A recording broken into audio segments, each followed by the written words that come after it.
Who's wrong and who's wronger? In this corner, followed by millions, James the Exploding Unicorn Breakwell. And in that corner, ignored by millions, Steve Dash Rinko Leavers. Hello, everybody. I'm Kitty McHotness for Plaything Magazine, and I don't know if anyone has seen our new podcaster edition, but Steve Olivas, he looks just as good in the nude as he does on that show of his, Wrong and Wronger, and not just because you're comparing him to James Breakwell, which would make anybody look good, but Steve Olivas, as we like to say in the business, is me wow. Now, James, it seemed like when I sent you the picture that was setting up this bit at the beginning of the show, you were a bit reluctant to embrace all that was going on my end of the phone. I didn't want to think about where you were going with that, and my trepidation was fully justified. In fact, I'm going to roll up my compliment right now in the first 30 seconds of the show. Okay, I want to compliment you for setting the world record for inducing vomiting. I had to swallow it down like 9 times in those first 30 seconds. It was incredible. I could have choked and died. Wow, we'll call you the minivan of podcasters if you do, but all right. That had to hurt, and James, I apologize for being that personal with that insult. But yes, you are here on the podcast where we tend to argue about things that matter to nobody, and the numbers could not be more definitive that I am correct. In fact, last week, James, it seems that you just edged me out in what I believe was the lowest voting total in the history of the show. What the heck happened last week? We went meta. What happened was quality over quantity. The people that voted like it mattered, and they hit home. Last week was our true fans. It was like a homecoming. Everybody who knew this is where they belong came back, and all the outsiders, all the visitors, all the bandwagon fans, they stepped off. That's what happened. Well, one person gave us a thumbs down, and these things haunt me in my sleep. So I don't even know how to incorporate that information. It's probably the same person giving us a thumbs down every week just because, you know what, I bet it's Judy P. Just to mess with you. It's the ultimate twist. Well, I will say this. Now that you've brought up Judy P., I forgot. I would be remiss to not say our interns... Man, the one who shall remain nameless, because apparently knowing her first name will ruin her life. But she actually stepped into the superfan role this last week, because one of the things you and I talked about was, had we argued glasses versus contacts? Yes. And she went back and pulled not only the date, she gave all of the context of the argument, and it was kind of an easy one for me to all of a sudden go, oh, I do remember, because I was at your house when we recorded it. Yes, and that's the one where I had a naked kid come down the stairs in the middle of it. That's right. That's why I blocked it out of my memory. I've never seen you taking something quite that inflammatory perfectly in stride, like this is just the way your house goes each night. Yeah, you see pigs wandering around the background, naked kids, whatever. You'll probably see somebody on fire. I really should have never switched this to video. We should have kept it audio only. Well, speaking of things on fire, let me return the compliment to you. And that is, last week we talked about a loss that I had in my family. And this week I want to compliment you on surviving another potential loss in your family with that minivan. It wants so hard to die. It just wants me to let it go, and I won't let it. I'm keeping it on life support because buying new vehicles is expensive. And I'm just going to keep dropping $300 here and $400 there, and it's just going to go forever. That's what's going to happen. It's going to have 500,000 miles someday. Your options were spark plugs or it threw a piston, and I thought, uh-oh, I'm not sure where this is headed, but if it's the piston, it's done. So fortunately, it was the lesser of two evils. Yeah, it was something with the way the exhaust, I don't know. I'm not even going to go into it. Basically, bad things happened, and I paid somebody to make the bad things go away. That's what happened. Well, you haven't written a big enough check because I'm still here. If only. I can't afford that. And we haven't even announced the topic this week, but this is one that, when you said it out loud, it immediately cracked me the heck up. What are we arguing this week, James? Day drinking versus night drinking. This one hits home for both of us. And why would that even occur to you? That's funny. You know Day what? Drinking, yeah. I saw your picture, and all of a sudden I'm like, well, I know how I'm getting through this one. So you've tipped a little vino tonight, or a little cerveza. Sorry, a little cerveza tonight, I'm guessing. You know what? It's going to remain undisclosed. Let's just say this is not the kind of podcast you do sober. We'll just leave it at that. Or listen to, apparently. Yes. All right, we're very popular in all the bars. And James, for all of his fault, he is a bit of a beer connoisseur. So say what you will about him, all of it is true, but he does have a taste for fine beer. I have a taste for just not being sober around you. That's really where it lies. Having all my mental faculties around you is such a waste. It's almost torture. When I bring up Mother's Milk is Miller Lite, or the other way around, Miller Lite is Mother's Milk, that seems to offend you deep, deep in the heart. I just like being offended by whatever you enjoy, but I've come around. I've accepted that I honestly cannot tell the difference between light beers. If you were to line up 12 different light beers and give me a taste test, I would lose. I would just, but I would still complain about whatever you gave me just because you picked it out, just so we're clear on the stakes. Wow.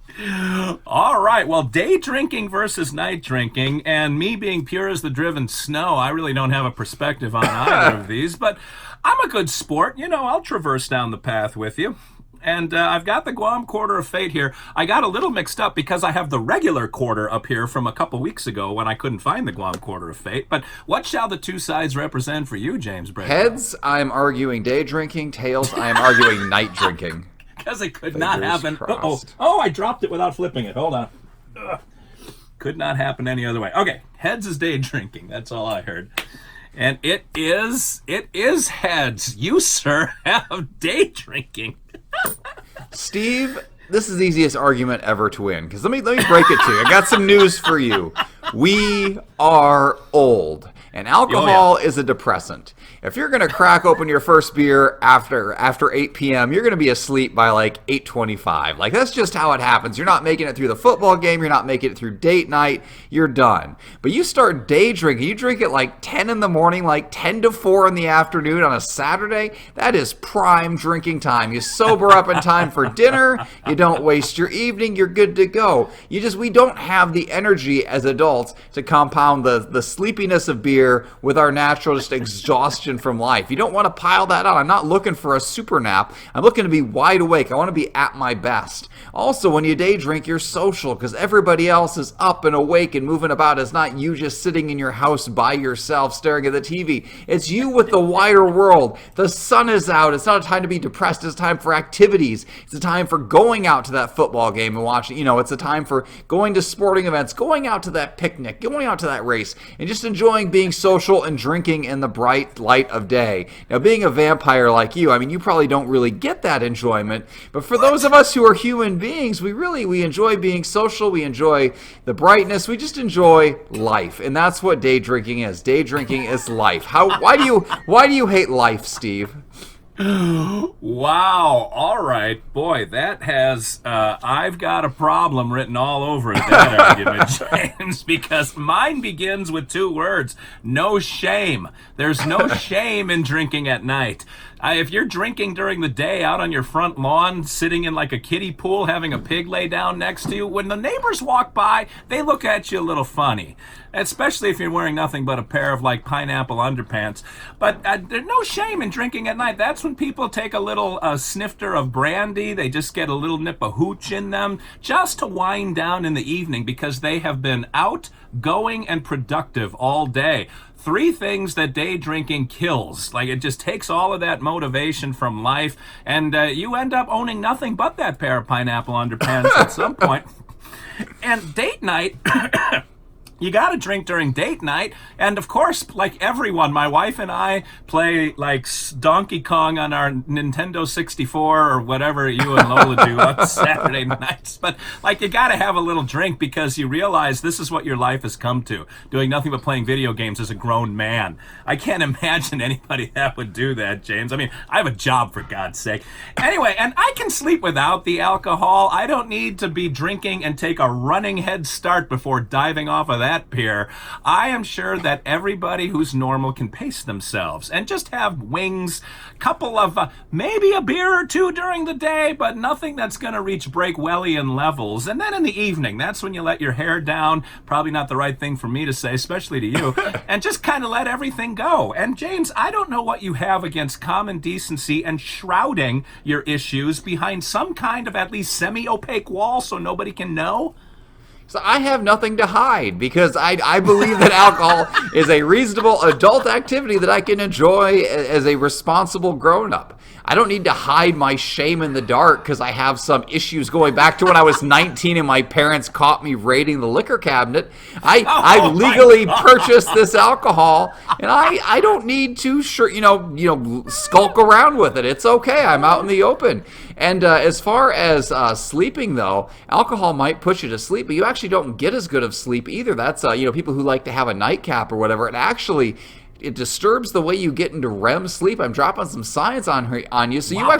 you don't wake up as well rested. And those hangovers, if you drink right before you go to bed, you wake up feeling terrible. But if you drink like 10 to 4, those are the ideal hours, 10 a.m. to 4 p.m. Then you stop, you have a big dinner, you drink some water, you wake up feeling like $1,000,000, you have a nice sober evening after having a nice drunk day. And the best part is if you're out somewhere at an event, you can drive yourself home because you sober up. Your only option isn't to either, come close to passing out at a bar and then get an Uber with somebody who's too talkative on the way home, or just to pass out in your couch. You get home, you're awake, you're refreshed, you can actually change for bed, you can brush your teeth, you can do all those things to set up the next day. When you day drink, it's almost healthy. When you night drink, I mean, you're just cramming your problem into just a very short window of time. And then, because there's the pressure of I got to get this in before I fall asleep, you got to drink fast. Like if my wife and I could have our date nights in the middle of the day, we would, but we've got these awful children who are awake during those hours, so we have to push it during the night. But it's not our first choice, it's just by necessity. But you, Steve, you've been an empty nester for like 45 years. I don't know what you're doing drinking at night. Just drink during the day. Be an adult. Oh, last time I visited my nest was so long ago, James. First of all, when my mom caught me doing something as a teenager, it had nothing to do with drinking. And she walked in, we were both a little bit surprised. But oh, God. What? What? What? I'm talking about smoking pot. What are you talking about? Oh, God, that's so much better than what I thought.